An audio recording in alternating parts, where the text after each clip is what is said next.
Hello, everyone. My name is Mark, and I'm the current president of SciEM Student Chapter Prague, who organizes this today's talk. And recently, we started organizing a series of video lectures of SciEM visiting lecturers, and we were very happy and honored that today's speaker, Dr. Simone Bianco, accepted our offer to give a talk at Charles University, a virtual talk.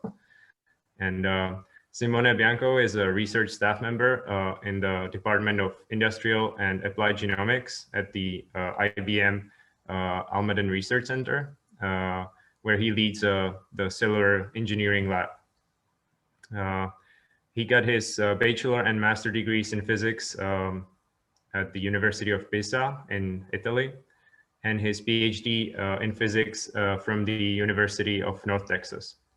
His main research interests lie in theoretical evolutionary biology, especially the evolution of RNA viruses and cellular engineering.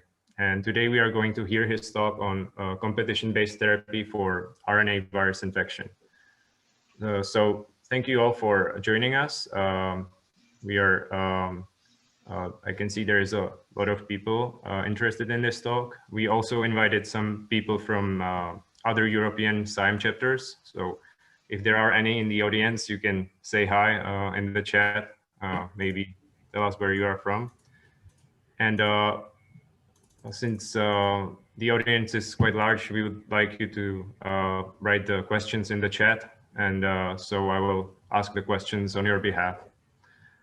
And I think that's all. So now, without further ado, Simone Bianco, the floor is yours, or the screen. Thank you, Mark. Thank you for this kind introduction, and I'm very happy to virtually be there. Yeah. I'm hoping that I'll be able to visit sometime. It would be nice to be able to travel again. But one good thing that is coming out of this lockdown, shelter in place, and is the possibility to spread our science in a way that is a little wider than it used to be. Because, as you know, as you've just said, there is the possibility that a lot of people can attend a seminar that probably was going to be behind closed doors. Well, behind closed doors, it was going to be more difficult, let's say. And so hopefully this is it teaches us something for the future, and will allow us to, explore maybe hybrid seminar venues. All right, so thank you again. Very happy for the invitation. Today, I'm going to tell you about some work that I've been doing in the last 3 to 4 years with colleagues at UC San Francisco. I'm going to go into the details of the collaboration a little bit later. I have a long talk, so since there is a time constraint, if you could please, Mark, let me know maybe 15 minutes before the hour. I will either skip things. And so I want to say, so as Mark said, I am at the IBM Almaden Research Center. I also lead the Center for Cellular Construction, which is in $24 million, actually $50 million now. We were renewed Center for Science and Technology, funded by the NSF, which aims at understanding, using mathematics, physics, and computer science, understanding biology enough so that we can build biological systems. So this is the outline of my talk. After a short introduction, I'm going to tell you about this special construct called defective interfering particles, which is very important in viral infection. And then I'm going to tell you about the models that we do to describe the relationship between these particles and the wild-type virus. And later I will tell you different scales of interaction between these viruses and how we model them. And I reserved a little bit of time to talk about COVID and the work that my group has been doing in the last few months. I'm currently leading epidemiology for IBM Research, and so we have been engaged in trying to understand this disease from an epidemiological perspective for the last few months. So hopefully I will have time to talk about that. And so since this is again, it's a mix between mathematics, physics, and biology, feel free to just ask questions about jargon, because I may skip important concepts and just make sure that you ask the questions. There's no problem with that. Feel free to find yourself in this virtual environment, just as you were in an actual classroom or event room. All right, so a couple of things about IBM research. I'm sure you're familiar with IBM. I'm not sure you're familiar with IBM Research. So IBM Research is actually the largest IT research organization in the world. We're about 3,000 scientists in 14 labs around the world. And the investment of IBM is rather large, is as large as the investment that the US government puts in the National Science Foundation, more or less. Sorry. It's very sensitive. I should use the other mouse. My lab is here in Almaden, which is in San Jose, south of San Francisco, in just the bottom part of the Silicon Valley. And the lab was established in the 50s, and the building where I am, which is this beautiful building on top of the hill in Santa Clara, was opened in 1986, just over 30 years ago, almost 35 years ago. And so it's a lab that is most famous for its data science, because it's where the hard disk drive was invented. But in the 30 plus years it has been around, it has been home to a number of discoveries, and in 2014 received the Nobel Prize in Chemistry, W. Morner, who is now at Stanford. And there's a number of notable people. It's a very, very stimulating and fun place to work. So if you're ever in California, just ping me, and I'll make sure that I'll get you a tour. All right, so let's talk about this this research. You're probably more familiar now with RNA viruses that you would want to, given the global situation. RNA viruses are very common human pathogens, and so SARS, for example, and SARS-CoV-2 are RNA viruses. So though they are special, the coronaviruses, and I'll talk very briefly about that in a second. But so they are very common: influenza, polio, dengue, to some extent HIV, which is a retrovirus, are RNA-based viruses. And they are characterized by a number of interesting properties. First of all, they're very small, of the order of 10,000 bases. And again, coronaviruses are special. They are the longest in the family of RNA viruses. They are about 30,000 bases. They have very high mutation rates. And if you look at the cartoon here to the right, the mutation rate is usually, it usually goes as the inverse of the length of the genome. And this is again different for coronaviruses, because coronaviruses have a mechanism that allows them to correct errors. But this high mutation rate is an evolutionary tuned mechanism that these viruses have, again, evolved to be very plastic. They're able to evolve around a lot of what we throw at them.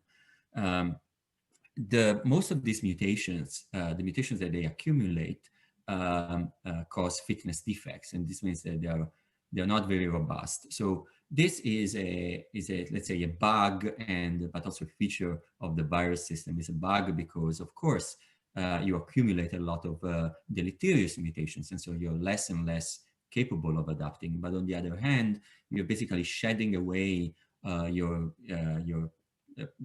relatives, let's say, that are less fit, and just keeping the most fit population. And this, coupled with large populations, make the viruses actually very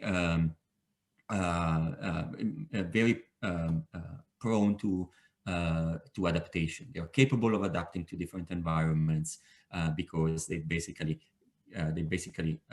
focus everything on this small cohort of viruses that harbor beneficial mutations, and expand that population. So an interesting concept, mathematical concept that goes together with this with these features is the concept of a quasi-species. The quasi-species is a swarm of genetically related variants, virus variants in this case.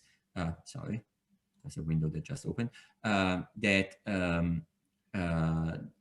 That is evolved by by rapidly mutating organisms. In this case, viruses. And this concept was introduced by Manfred Eigen in the 70s, and the funny thing, which is that Manfred Eigen won the Nobel Prize in Chemistry in the late 60s, I think 68 or 69, and then in 1971 he wrote this paper on quasi-species. He was thinking about the origin of life, so self-replicating organisms.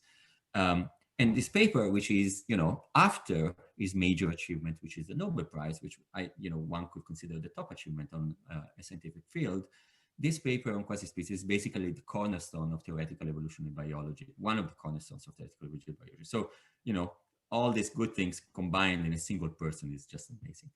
And so I encourage you to go in and look at the first papers by Eigen and Eigen and Schuster, which are very interesting.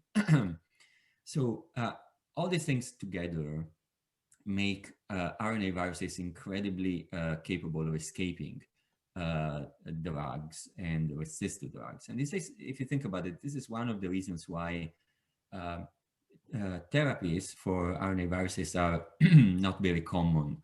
And we focus on vaccines, for example, so the production of the protection to antibodies instead of using therapies, drug therapies, because this class of viruses is capable of escaping by mutating and selecting around anything we throw at them. So notable exceptions are HIV, for which there is a very effective drug treatment, lifelong as far as we know, and a few strains of hepatitis that do have very successful therapies. But in general, when we think about RNA viruses, we think about vaccines.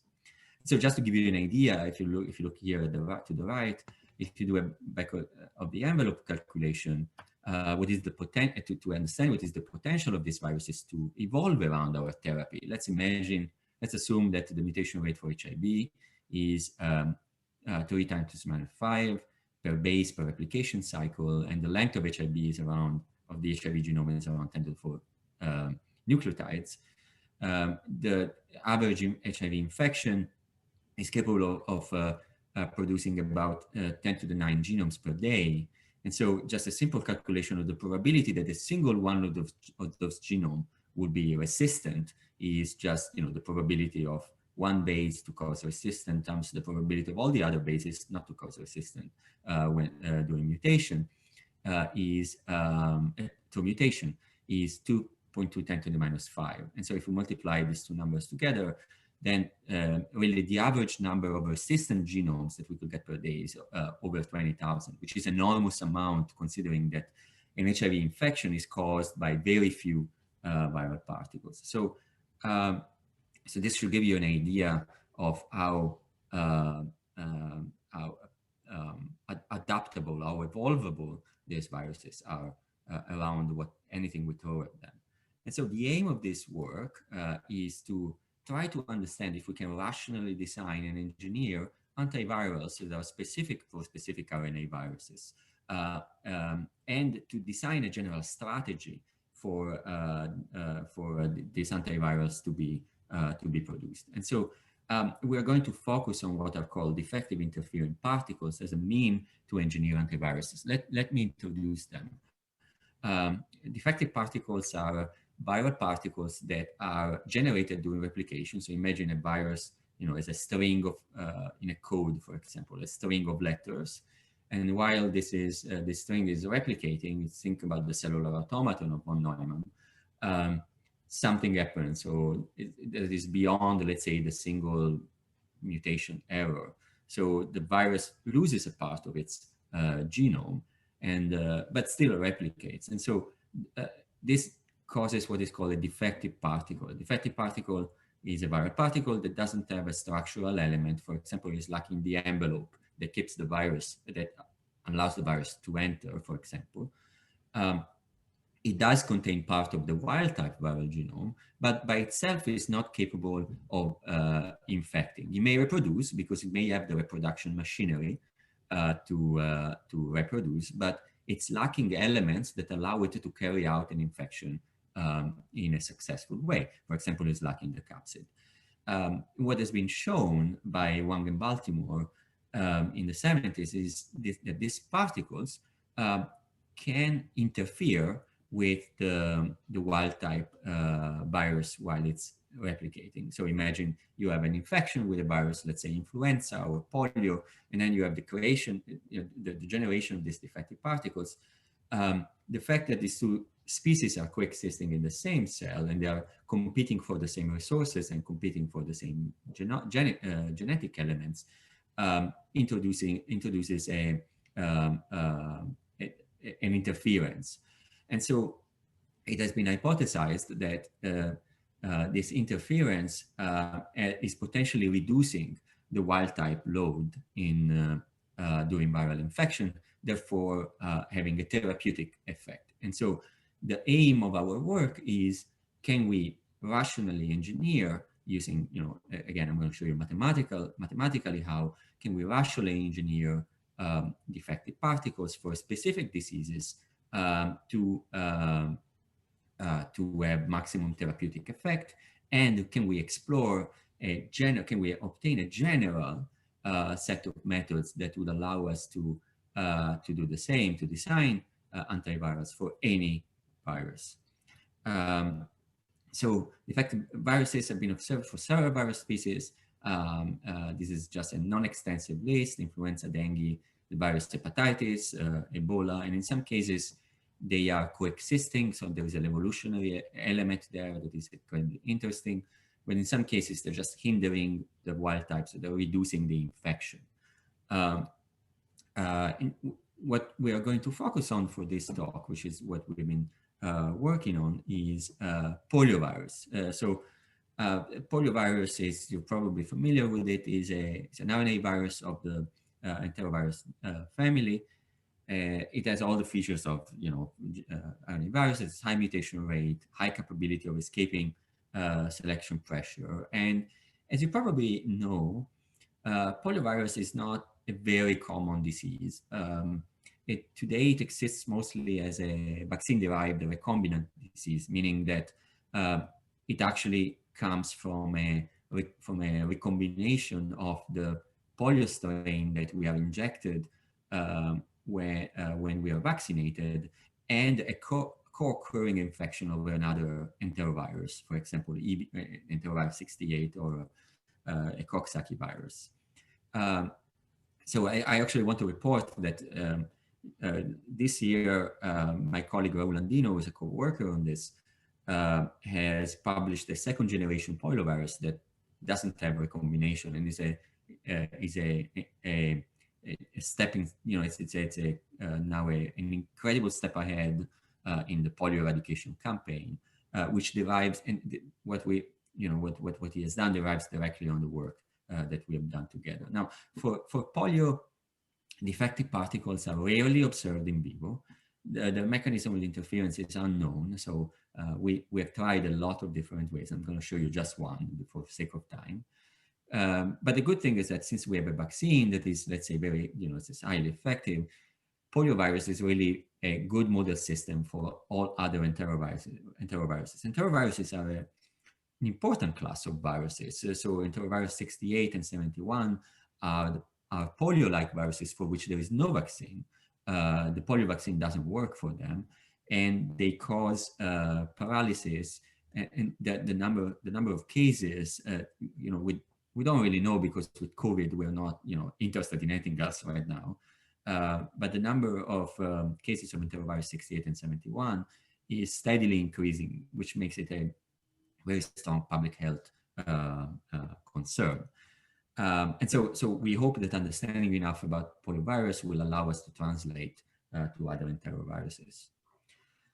All right, so again, what we want to do in the next, what I'm going to show you in the next few slides is how do we get to understand enough about this system to be able to design particles with therapeutic potential, and I'm going to focus on polio. Now, an important fact that I want to tell you is that we actually are able to engineer poliovirus defective particles in the lab. And so think about the genome as a collection of segments, right? Each of these segments, which is a gene or could be more than one gene, encodes for a function.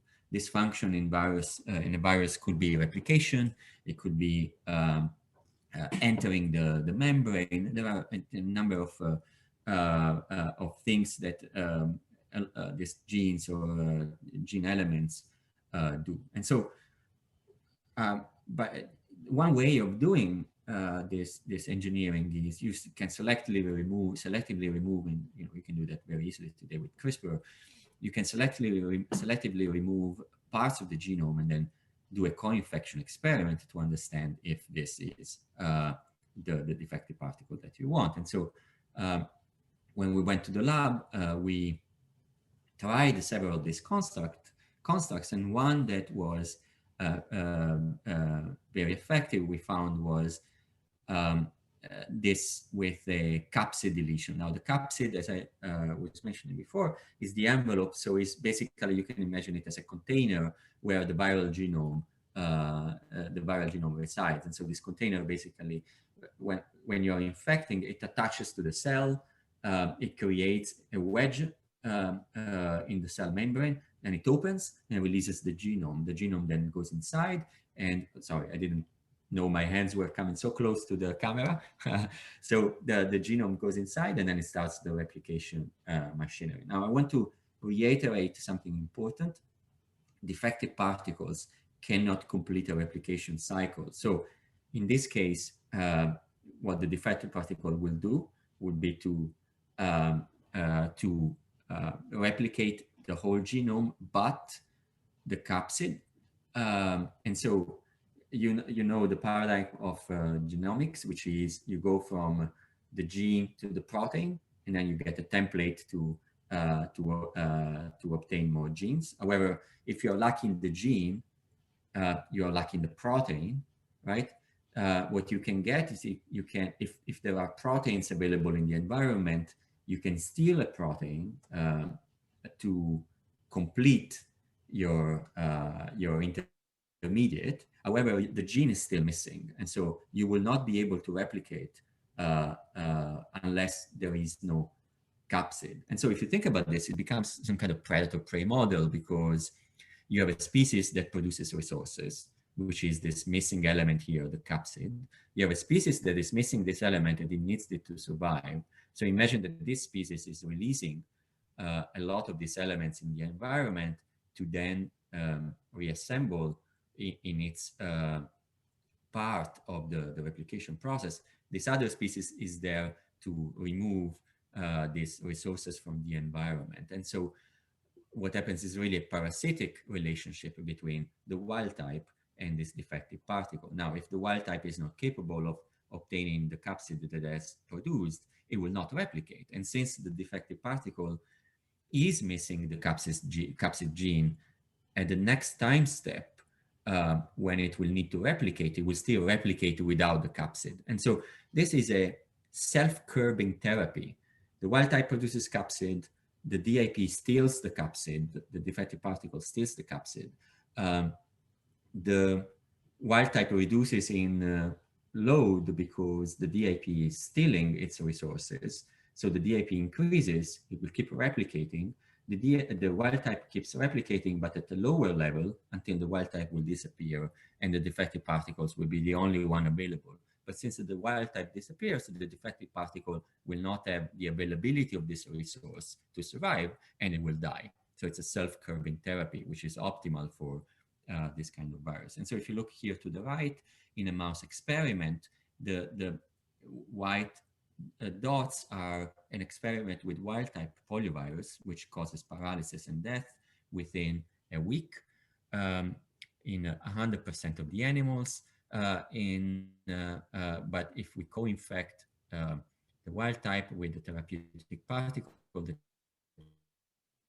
we have engineered, now what we want to do is to try and understand this from a mathematical perspective using modeling, and then try to understand what are the conditions that make this competition optimal for the therapeutic particle, so that we can optimize its design. Now, I'm not going to show what we have done before this point, which was to try a bunch of different models with different deletions. So we deleted the replication, we deleted the capsid, we deleted other things. We did model selection basically, and in parallel with the experiments, and also from a modeling perspective, we settled on the capsid. I'm just going to go directly with the model that we have. Yes, Mark. Can I have a question? So Please. if I understand correctly, the DI particles are not harmful at all, or like? They are transiently. So when the defective particle acquires the capsid, it becomes a fully infectious particle. So for one time step, which is one replication cycle, that particle will be harmful. However, at the next cycle, it will go back to, it will basically die unless there is wild type. And so if the defective particle does not have the availability of resources, is not harmful by itself to the animal. Okay. Animals survive 100% with the injection of these defective particles. Okay. Does that answer your question? All right, very good. All right, so the modeling strategy, so that we are going to follow is multi-level and multi-scale as the viral infection process is. So viral infection starts inside the cell with intercellular replication. Then, of course, it spreads to the tissue with cell-to-cell and then organ-to-organ replication. And then it goes to population level. So this is important because one way, which also has very strong ethical implication, is, excuse me, would you engineer a vaccine that is spreadable by itself? Since this is a viral particle, there is the potential that together, if you are infected with, let's say, influenza, and you have the DI particle in you, you may spread both the vaccine and the drug. And so there's a lot there that needs to be understood in terms of not only the transmission, but also the ethical consequences of this. I'm not going to focus on this for time's sake. I'm going to just show you about these two levels. And this has been, this part here has been written in this paper, and then we have the other preprints that are available.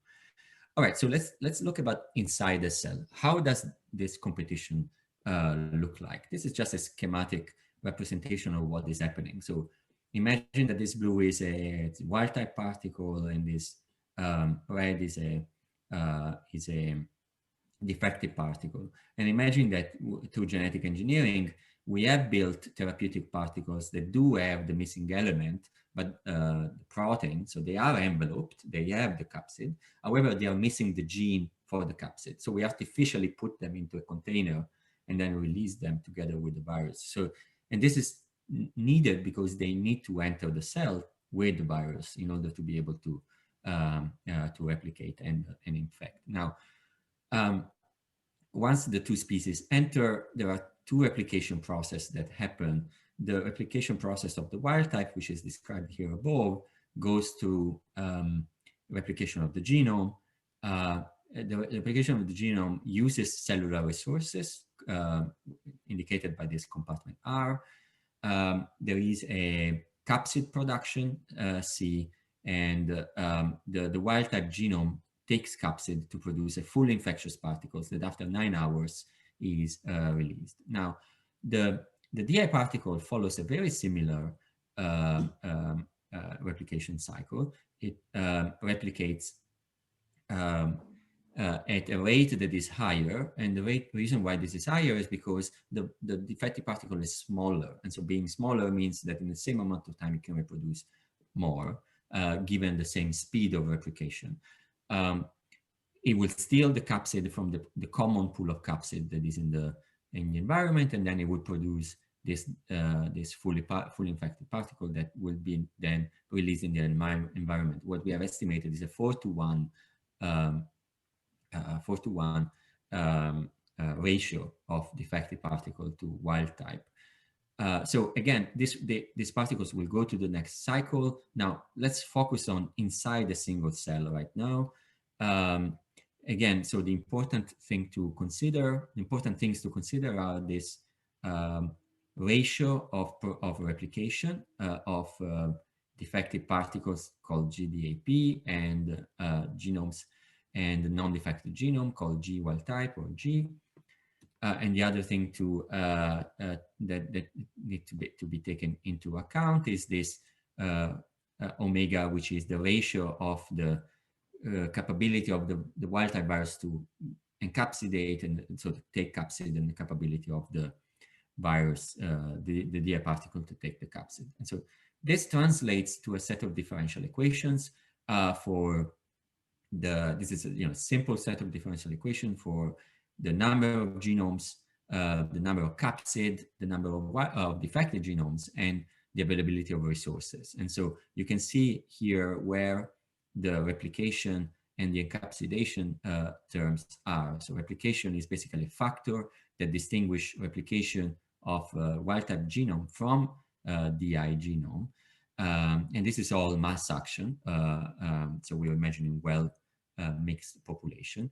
And the other factor is encapsulation. So if you see the capsid is reduced by a factor G plus omega times G. So this is a ratio of DI particles to wild type. And this can be, small. Both numbers can be smaller or larger than 1, depending on the way we construct these particles, but we imagine them to be larger than 1, so that we give an advantage to the defective particles. Now, how do we have to optimize these two factors is what we are interested in. So if we fit our model to the experiment, we obtain very good fits with good parameters.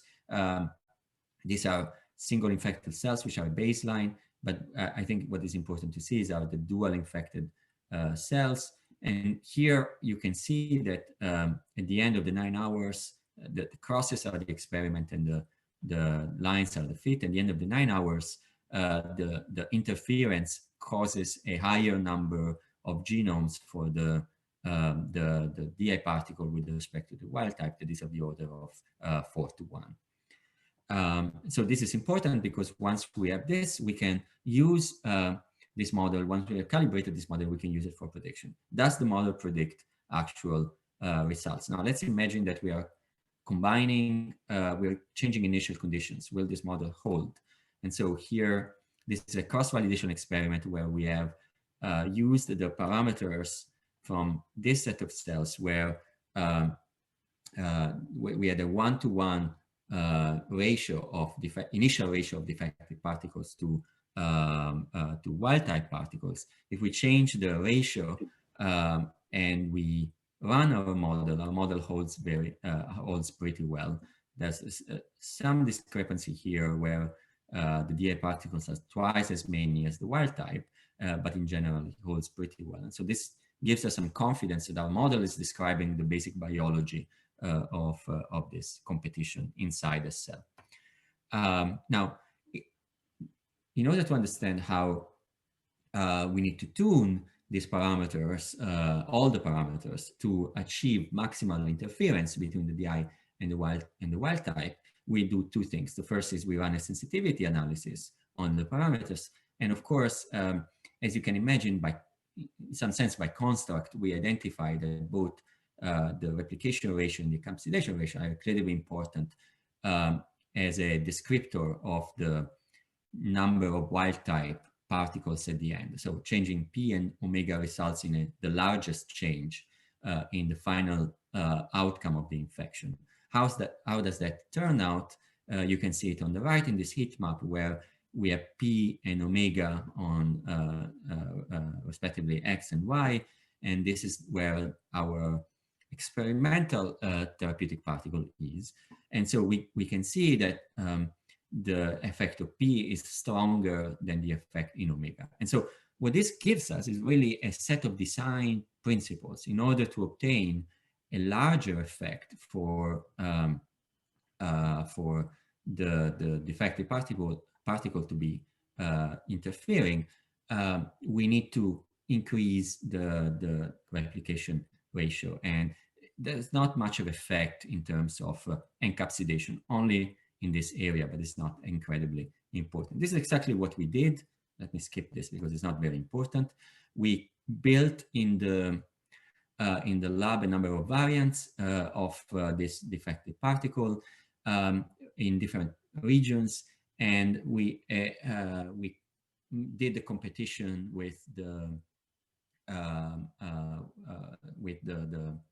wild-type virus. All these variants are expected to have specific values of P, and what we obtain is a good agreement between what is expected from the experiment, which is what you see on the left, and what is predicted by the theory, which is what you see on the right. So definitely what we observe is that our model is predictive of the effect of the designs, of the various designs of a therapeutic particle for polio. And so we can actually use this intracell for our design. If we ever discover, for example, a specific variant, then a specific value of this ratio, then we can absolutely predict what the final outcome of the competition experiment is going to be. Now I'm going to move to intercellular competition. I think I have about 25 minutes, so I'm going to go very quickly on this because I want to show some results in the tissue and something on COVID. So let's move from the single cell to a multi-cell. Now I'm going to use what is called susceptible infected recover-like model, which you're probably familiar now with all the epidemiology models that are around. It's again a compartmental model where we have susceptible infected cells. And I'm explicitly going to model the number of viral particles for both wild type and infected particles. And the dynamic is as you would expect. So there are all these viruses in the environment. They infect a cell. They can infect either one by themselves, the cell, and in this case, only the wild type will reproduce. If the DI particle infects a cell by itself, it will stop. As I told you before, it's a self-curbing therapy. The important thing is where these particles, when these particles co-infect, and so that's where the competition happens. And so we model a number of interesting dynamic conditions, competition, and interactions.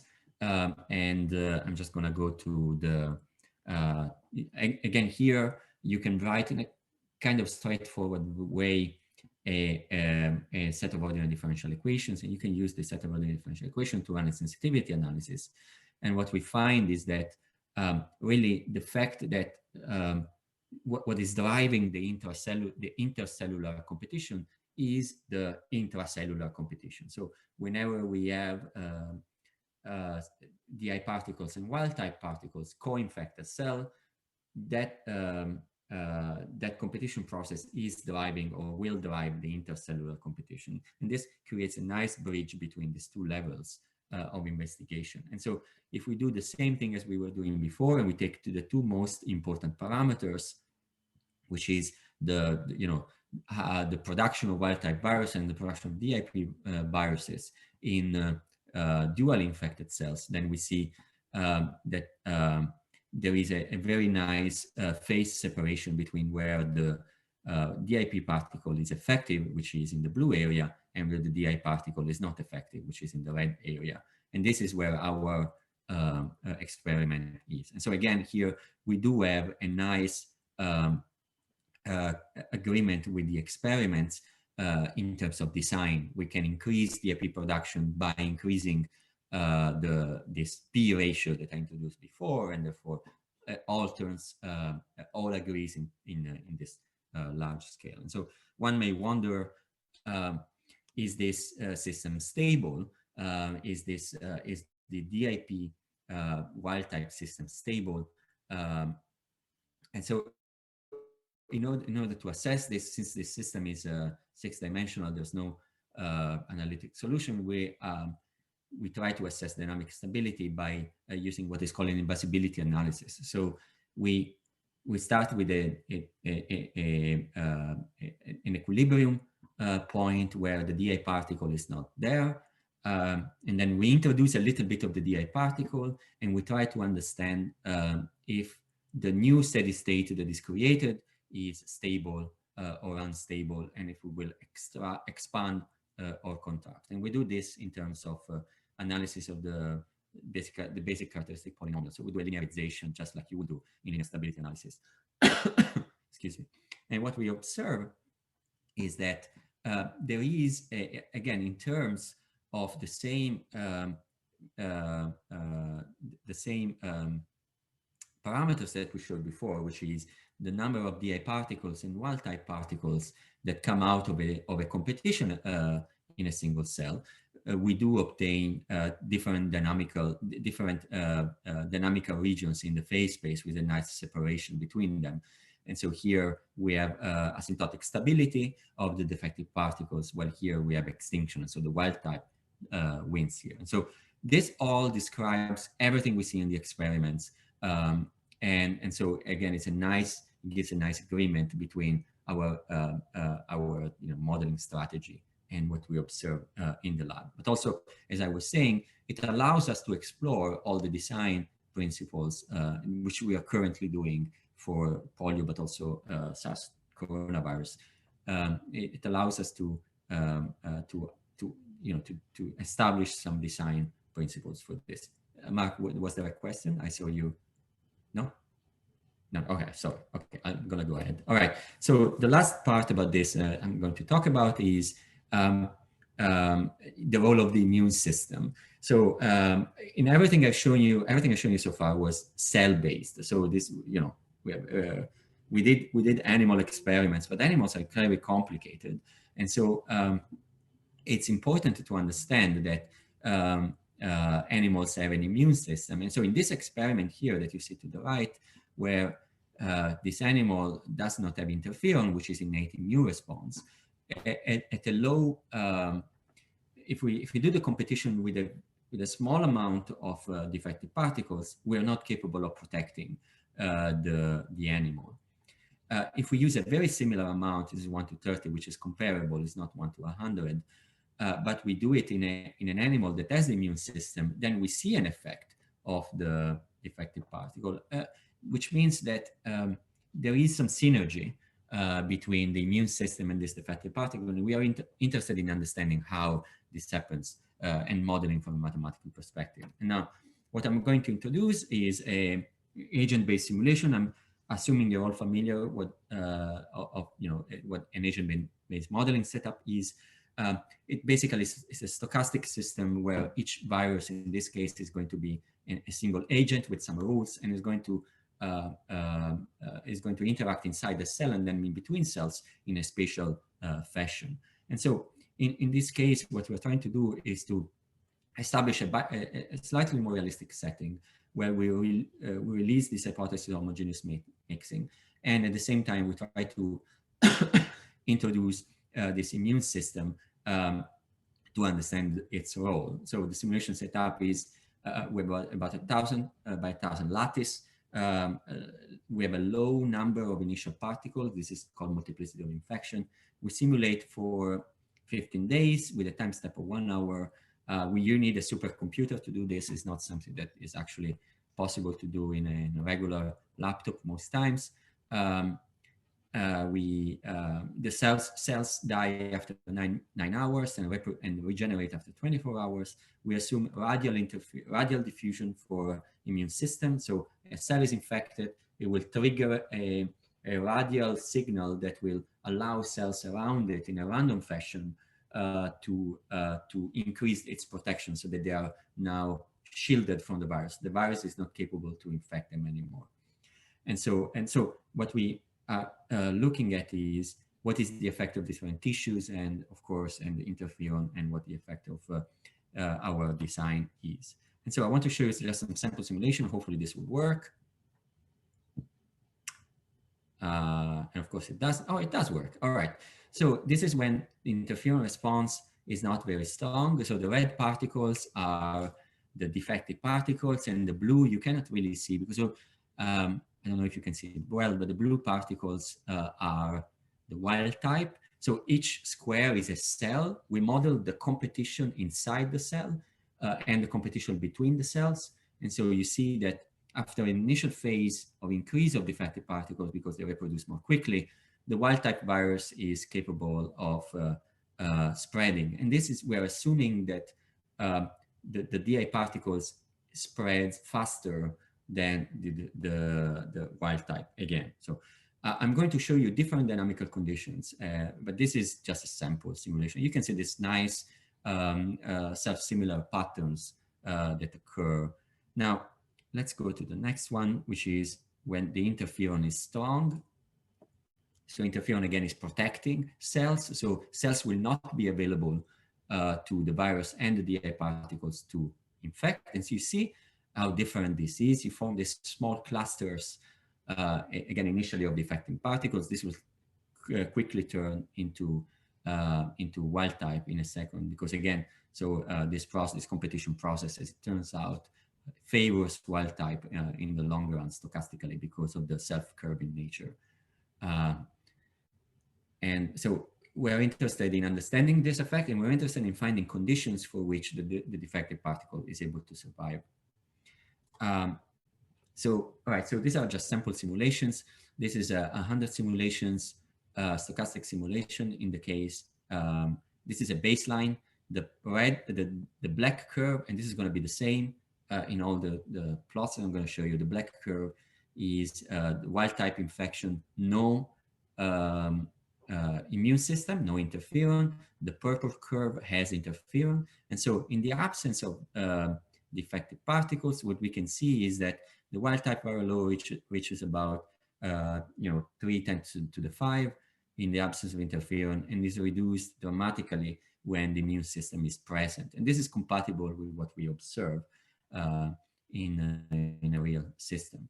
If we add the defective particle, what we can see is not a reduction on average on the final load, the viral load, but is a delay in the onset of infection. And this is very important because in this, 75 to 100 hours, the adaptive immune system can kick in, and we could observe, and this is probably what happens in the animal, we can observe a reduction later. Now, we're not assuming any adaptive immune system.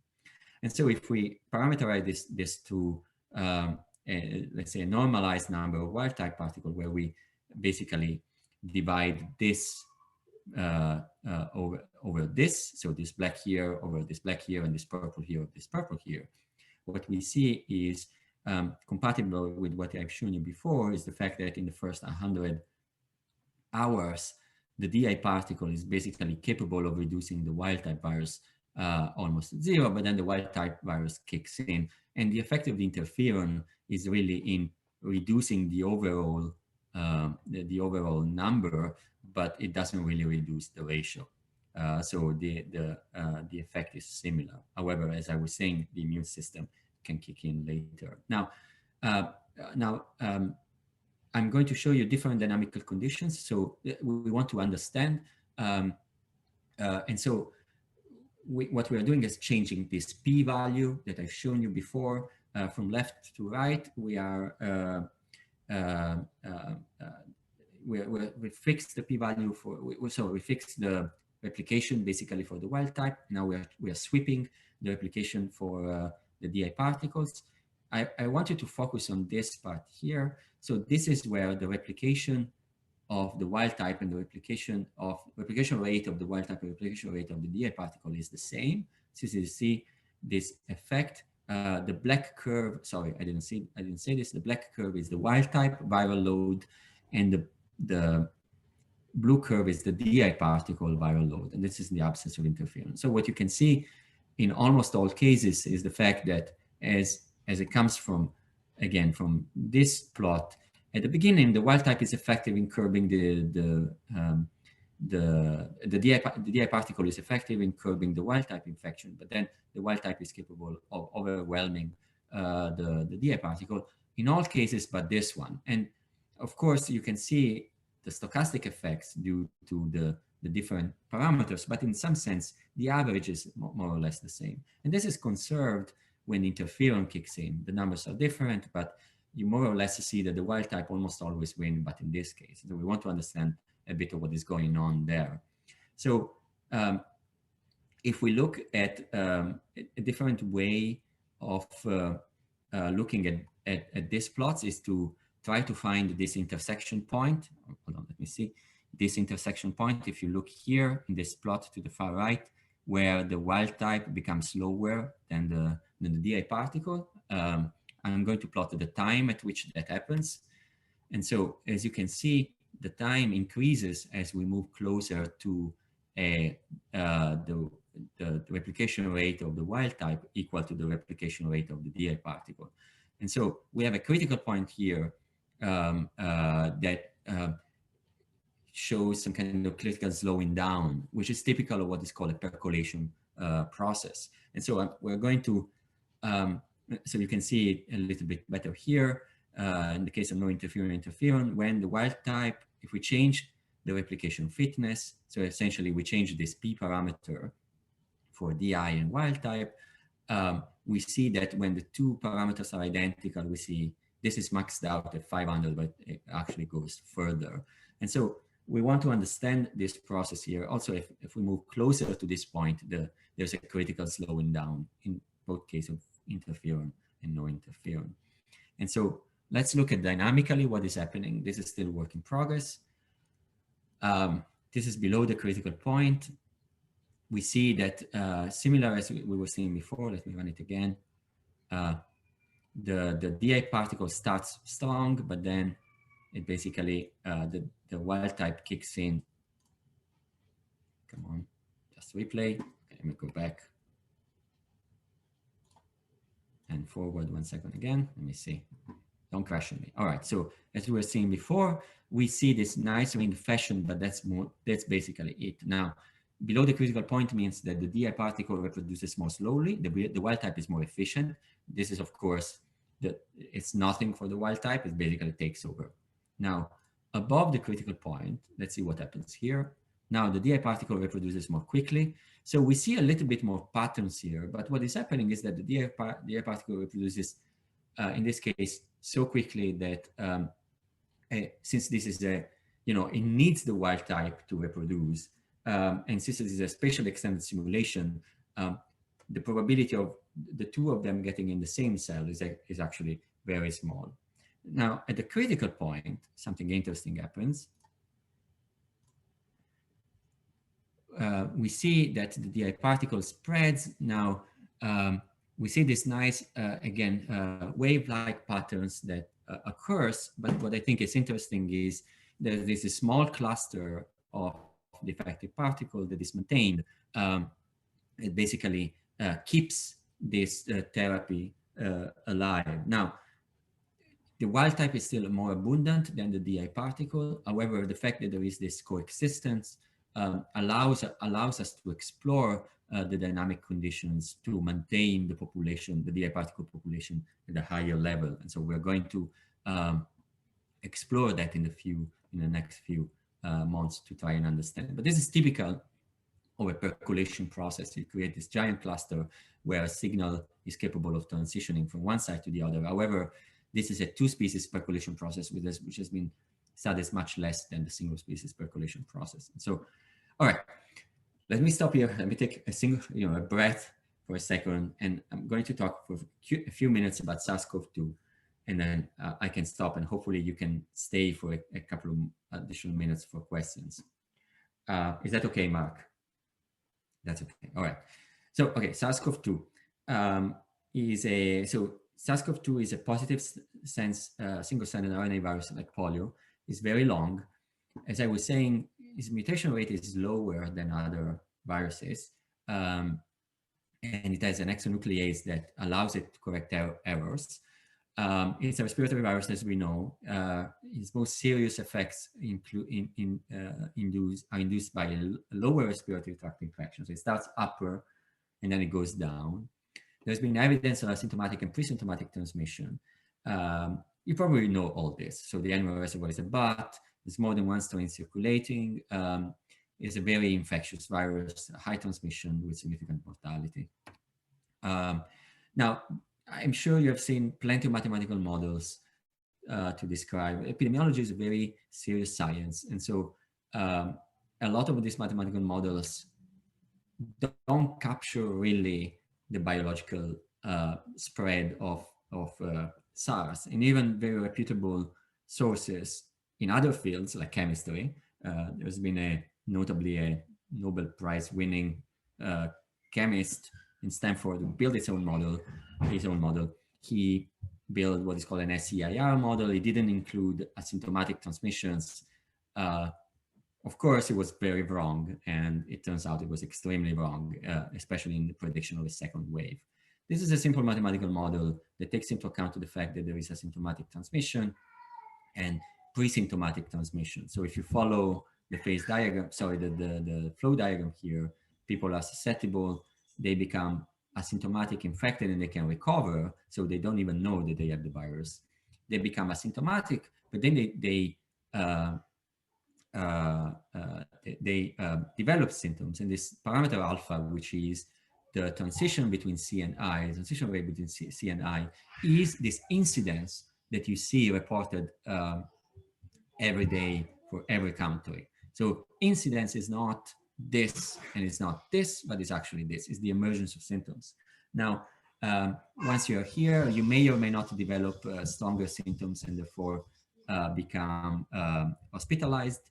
You can recover and then you could even die. So this is a very simple set of differential equations that describe this model. What I want to show you is just the blind assumptions that we do when we model to try to predict these viruses may be very wrong. And so the geography in particular is an extremely complicated factor in prediction. Let's imagine that we are considering California, for example, and this is the actual, if you look at the blue curve here, is the number of cases for the state of California aggregate. So, and this is from the first infection, which was around late February, early March. And so you can see this pattern here, increase, and then flatten of the curve. California was very effective in flattening the curve and then down. Now, if you use this and to do your predictions, assuming that California is a single node, so you're basically assuming that everybody in California is well mixed, which is the assumption that this model does here in the mass action terms, right? So S times I, S times A, these are chemical equations where the species S and I are basically well mixed. Assuming this it's a very strong assumption, right? So California is by no means really a well-mixed state, and especially if we divide the incidence by county now, you see that in many cases infection is driven by a single spot. So here this red county is nowhere to be seen. It's mostly these two green counties and this purple. At some point the infection is really driven by this green one here and the purple here, but the red starts increasing and so forth. So predictions, what we want to understand is what is the relationship between predicting at the state level and predicting at the county level. So what is the effect of going really hyperlocal versus state? And so I'm just going to show you some results, and this is in a paper that we just sent to the Lancet. It's on the Med archive. So please, if you're interested, go and look at the details on this. Just look for my name on Med archive. Now, here on the left, what I'm showing you is we are imagining that we are modeling the disease at the state level, and which is this red curve, and the green and the blue curve are modeling at finer grain level. So the blue is county clusters, which is aggregations of different counties, and the green is single counties. Then we have aggregated this to the state level, and we have used that for prediction. So again, so we're using that the same model to do prediction at the state level, and then we're doing prediction at county, and then summing them up to the state. And now trying to understand 1 to 4 weeks in the future, which of the two cases is more accurate. The reason for this is that most models that you see around, they look at a single state, in this case the US state, but a single large entity, let's say geographic entity, to do predictions. These predictions then are used by stakeholders like hospitals and governments to allocate resources. So what you see here is what is called mean average percentage error, which is an accuracy, measure of accuracy. What you see here is that if we use the model to predict at the state level, we are off by a factor of 30%, by about 30%. If we instead use the county cluster level and we aggregate, we are about 30% lower in our prediction error. And the same is true for deaths. So while this agrees more or less 1 or 2 weeks ahead, if we go 3 to 4 weeks ahead, we're off by a factor of 10% more or less. Now, this is even more striking, which is what stakeholders do, is if you want to use the state level predictions to predict how the disease will go into a county. For example, you use California predictions to try to infer what is going to happen in San Francisco or San Jose. And so what you see here is, again, it's with the same color schema. If you use the states to predict counties, you have a 200% error. So you can be as incorrect as twice as incorrect in prediction, but this is dramatically reduced when you use counties. It's actually you do very, very well when you go at the county level, and the same is true for deaths. And so this is reflected in the estimation of the parameters. This is the transmission rate, but I think what is important for the general public is this reproductive number R naught. Just look at the green curve. So if you go at the state level, the prediction gives you an R naught of about 6, which is insane. It's too high. So this is the maximum. And if you go instead of the county level, you get to between 2 and 2.5, which is more in sync with what we know about the disease. And so I'm going to stop here because this was a lot of material, and I thank you for your attention. Sorry I went over. I want to acknowledge the people that did most of this work. I'm just taking credit for them. This Elsa and Sarah, my postdocs, and the group of Raul Andino, the excellent group of Raul Andino at UCSF, and of course funding by DARPA. I don't have a conclusion slide because there was so much. I'm hoping that, but I'm happy to recap if you want. All right, thank you very much for your attention. Thank you very much for very interesting talk. And now there's space for your questions. So if you want to ask something, just write it in the chat, or maybe you can even ask yourself. I don't know. Yeah, you can unmute yourself. It's okay. Yeah. Feel free. Christoph, do you want to unmute yourself, or should I? So Christoph asks, why are vaccines more resistant to mutation than drugs? Oh, what? So why are viruses? Yeah, Christoph will unmute himself. So no, but I think I understand. So yeah. Why is a virus capable of escaping a drug and not capable of escaping a vaccine? Is that the question? Yes, that's the question. Right. So yeah. So well, that's it's a very good question. So it goes to there are two things. So the first thing is the way our adaptive immune system works, which is by recognizing the surface of the virus. So imagine a lock and key, right? So the virus and if the virus is the lock and the antibodies are the key, the antivirus will lock and will open, let's say, this lock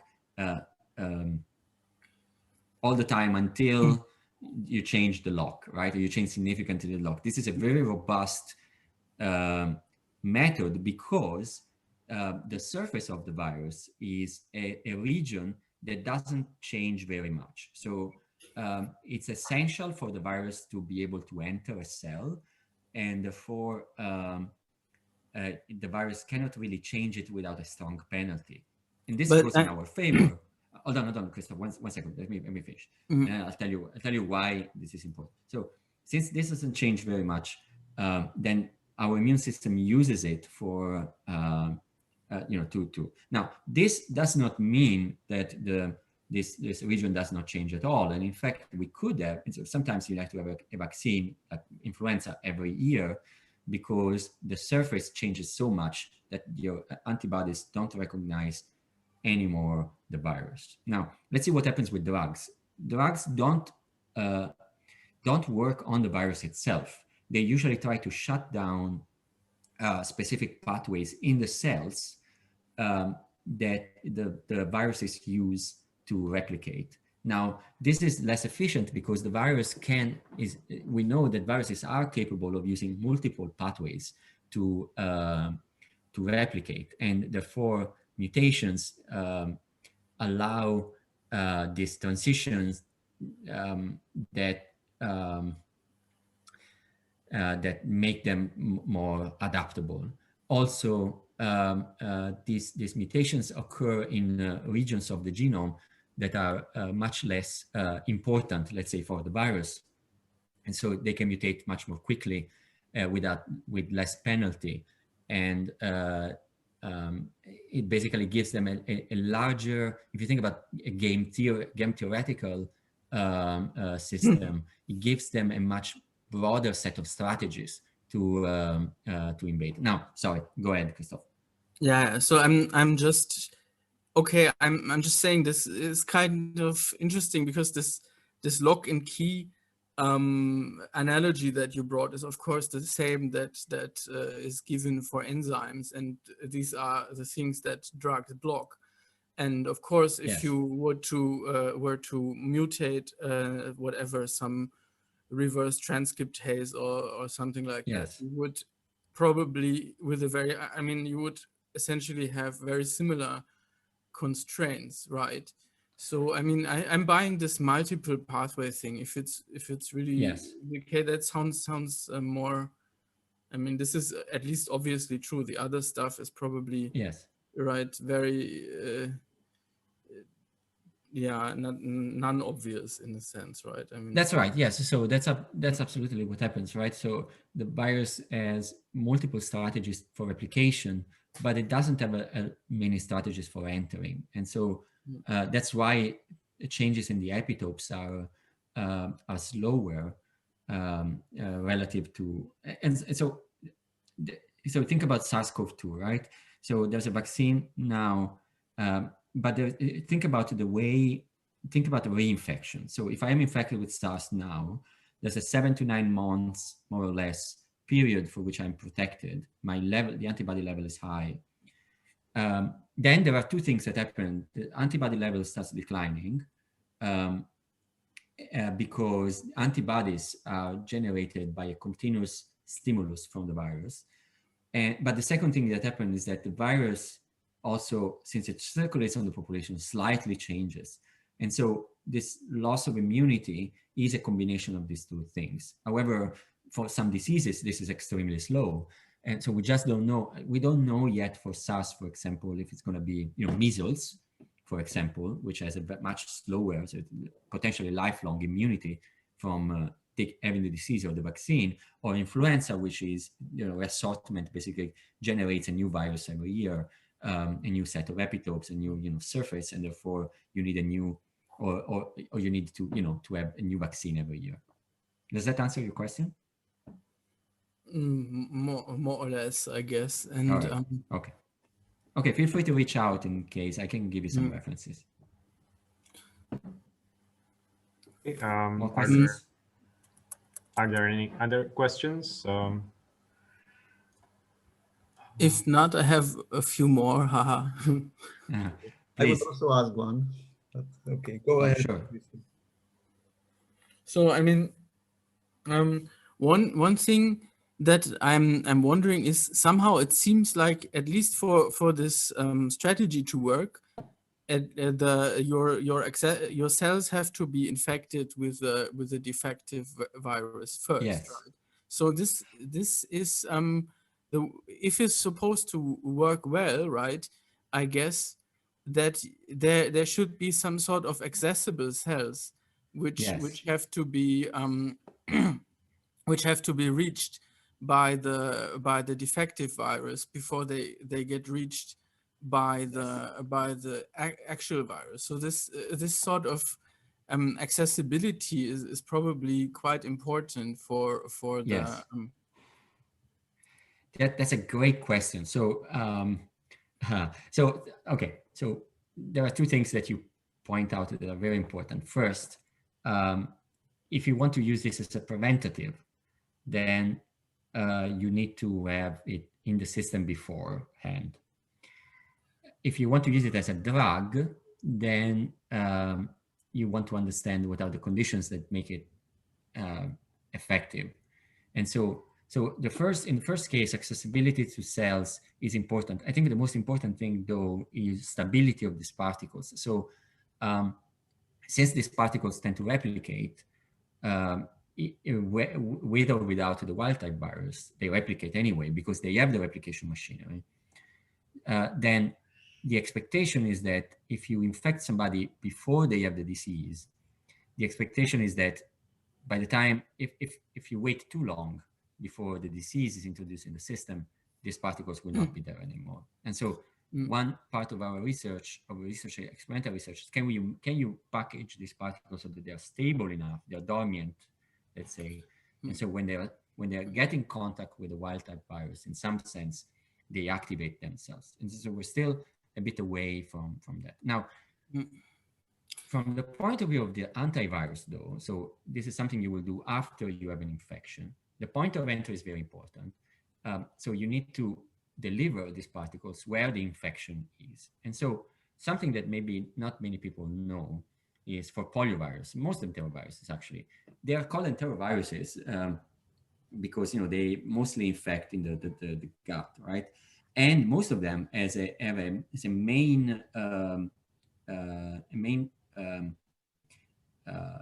mode of infection, or fecal route. So basically to shedding it to feces or to droplets. However, this is true only in developing countries. In developed countries, the main point of entry of enterovirus is to the nose. It's because we have access, because developed countries have access to sanitation systems that is capable of removing, for example, feces and anything that is contaminated from the drinking water.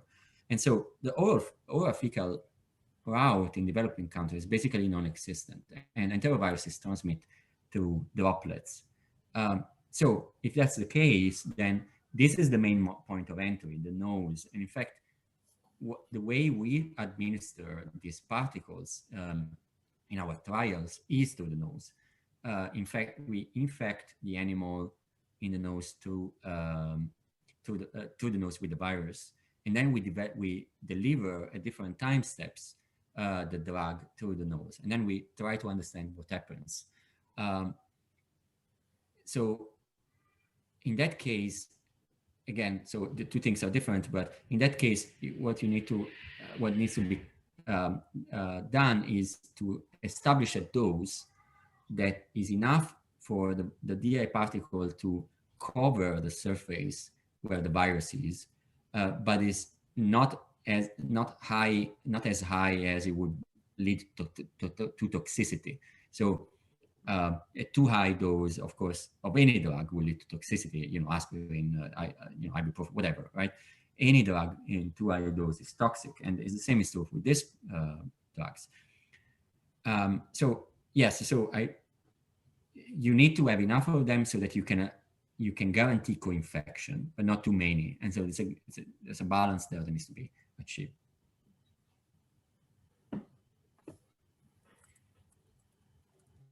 More questions? Okay. Yeah, can I ask one? Sure. You mentioned that model for the COVID, which was consisting of this 7, I think, ODE system of 7 ODE. So is it considered like to be basically some standard, or is it something which you invented? Because somehow this fast simplest model consists of 3 equations, yes, but here, so, or can you comment about what are basically the components which you consider? Briefly. Yeah, that's a very good question. So I think when you one more related to this, how difficult is to basically fix these coefficients? Yes, because if you have the system. Yeah. So it's also very good question. Okay, so let me answer the first. Let me answer your former question first. So this is not a standard model. Okay, so when you think about a new disease, any new disease, what you want is the minimum model that captures the biology of the disease, right? And so at minimum, any model of infectious disease is going to have a susceptible compartment, S, and an infectious compartment, I, right? This is really the basics. However, it's very likely that a model like this is under parameterized. So it doesn't have all the biology that a disease like SARS-CoV-2, for example, has. And so if you think about the early reports of asymptomatic transmission and reports of recovery, it was clear, at least to us, that a model for the most basic mathematical models for SARS-CoV-2 would have had an S compartment, an A compartment for asymptomatic, an I compartment for symptomatic, and an R compartment for recovered, right? Now, this is, in my mind, the minimum model that would be able to describe effectively the disease and do predictions. So what I mean by that is that even if you fit your parameters to your data, a model that is lacking these components will probably give you poor estimates of subsequent peaks, for example, second waves, and the timing and the size of those will be off. And this is clear from a lot of analysis. And I wrote a paper that is available on medRxiv where I showed that at the bare minimum, a model for SARS-CoV-2 needs to have the asymptomatic route. Now, this model here, so how do you actually build a model like this? Well, you do it when either you have additional biological insight, for example, pre-symptomatic, the C compartment, or you have data, right? So having data allows you to add compartments where you can fit. For example, if you have data about hospitalization, which is what we had, then you could include hospitalization and death. You could include compartments like W and D, and this inclusion would probably make the parameter fit better, having additional data. So the basic data that usually you get from public sources are incidence, I, so this alpha, basically C alpha, and death, D. In some cases, you can get hospitalization, W. So with these three data sources are enough to get good fits for all the other parameters. Now, this leads me to the second thing. When you do parameter estimation, what you do is some kind of descent method, like steepest descent or an Elder-Mead, right? What basically the system does is imagine a multidimensional space with a number of minima, right? There is only one global minimum, which is the true minimum, right? So it's the true, but there are a number of local minima. And so the more dimensions you have, the more dimensions this space has, the more local minima you're bound to find. And all these methods which work on descent will, if they encounter a local minimum, will stop there. And so they will give you a solution. So you will see if you run your model, the model will fit your data. However, the parameters are going to be off. If the parameters are off, then the epidemiology of this is off. And so the way you estimate these things is a combination of public sources. For example, you start getting information about how long people are infected, which is the recovery rate, right? Which is this gamma here. Or if you have the availability of data like W, you have recovery rates for those. So you know how many people go from W to R, and you know how many people die, right? So you have these rates. And so you reduce the number of free parameters. Then some other parameters may be bound. For example, this incubation rate, or this pre-symptomatic phase, we know it's something about, it's about 5 to 7 days. And so you put a bound. You don't say it's 7 days or 6 days. You say this parameter is going to be, between 0.2 and 0.1, for example, right? And so you let it run. And so you basically reduce the uncertainty. You reduce the number of local minima that are available until the system converges to something that is realistic. And so in my mind, the most important parameter is this beta, the transmission rate. The reason for that is that beta is, so think about R0, this reproduction number of infection. Roughly, you can use it, you can view it as the average number of new infections over the average number of recovery.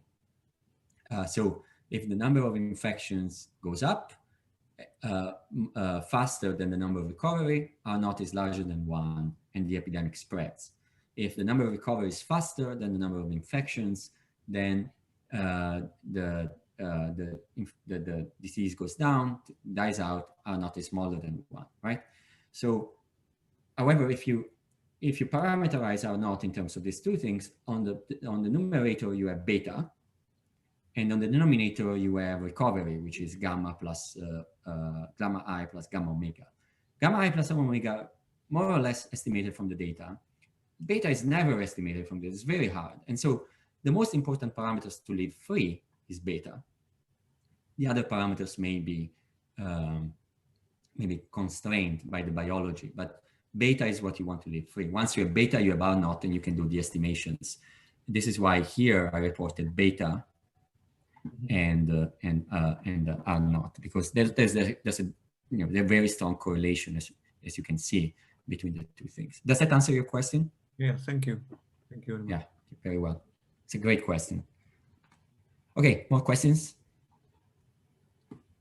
Maybe still the system is pretty high dimensional. Are there any model reductions that people use in practice, like sensible ones or? Yes. So let me think.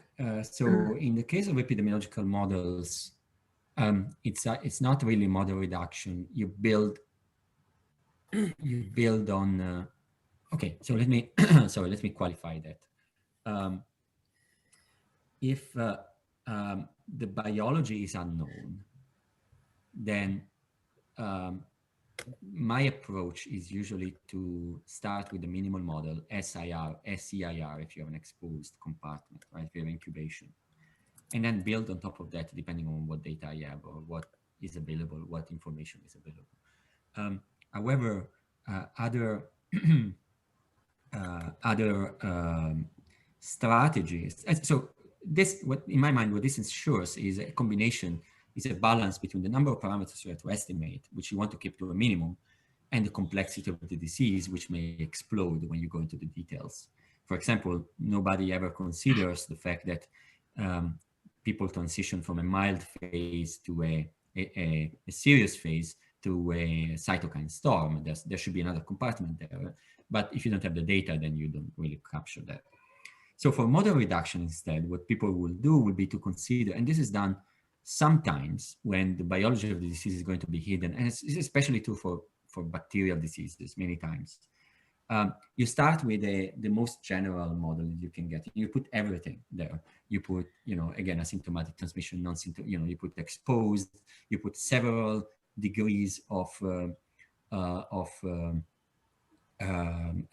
infection, and then you try to remove compartments based on either information theoretical measurements or just by trying to understand if some parameters are indeterminate or underdetermined. And this is most always the case. I mean, most likely the case. Actually, I can make a direct example. In our DIP model, some parameters are free, and so they are underdetermined because the product is going to be dependent on two free parameters. So the product of a parameter that you want to estimate, sorry, a parameter that you want to estimate is the product of two parameters you want to estimate, and therefore it's underdetermined. And so what you do is to try to understand if there is another dynamical conditions that may describe the same thing. For example, logistic regression, right? You try to reduce the number of parameters by substituting the dynamic with another equivalent dynamic condition that has a fewer parameters. And then once you estimate some of these parameters, you can go back to the original model. So, for example, imagine that you have a 6-dimensional system, some parameters are underdetermined. You substituted the dynamic of those parameters with a logistic model that has fewer. For example, it has 1 parameter instead of 3. And so you use that to do the model estimation. Then you use the parameters that you have estimated as priors to estimate the full model. And so you reduce the variability in the underdetermined parameter to do with this kind of strategy. And this works in a lot of cases.